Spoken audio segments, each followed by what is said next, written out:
ప్రకాశం జిల్లా దర్శి నియోజకవర్గంలో కూటమి ప్రభుత్వం పాలనలో రైతన్నల పరిస్థితి ఎడారిలో నావలా మారిందని కాంగ్రెస్ పార్టీ ఇన్ఛార్జ్ కైపు వెంకటకృష్ణారెడ్డి విమర్శించారు. ఈ 2 సంవత్సరాలలో ఏ ఒక్క రైతైనా రారాజు అయ్యాడా అని ఆయన ప్రశ్నించారు. రైతు రారాజు కాకపోగా వ్యవసాయం చేయడం మానివేసే పరిస్థితి వచ్చిందని వెంకటకృష్ణారెడ్డి ఆవేదన వ్యక్తం చేశారు.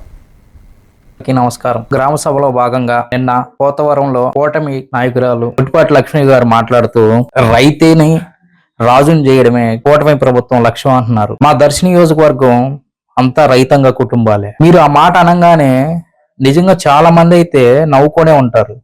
ఎందుకంటే మీరు ప్రభుత్వంలో వచ్చి దగ్గరగా 2 సంవత్సరాలు అవుతుంది.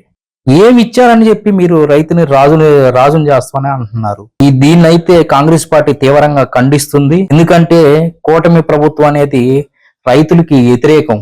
ఇస్తామంటే వైఎస్ రాజశేఖర రెడ్డి గారు దాని మీద బట్టలారేసుకుంటారన్నారు. మర్చిపోయారేమో మీరు. ఇవన్నీ ప్రజలు గుర్తు చేసుకుంటున్నారు. ఎన్ని ఇబ్బందులు పడుతున్నారు. ఉచితంగా ఇత్తనాలు ఇవ్వలేదు, ఎరువులు ఇవ్వలేదు. నమస్కారం. గ్రామ సభలో భాగంగా నిన్న పోతవరంలో కూటమి నాయకురాలు పుట్టిపాటి లక్ష్మి గారు మాట్లాడుతూ రైతేని రాజుని చేయడమే కూటమి ప్రభుత్వం లక్ష్యం అంటున్నారు. మా దర్శి నియోజకవర్గం అంతా రైతాంగ కుటుంబాలే. మీరు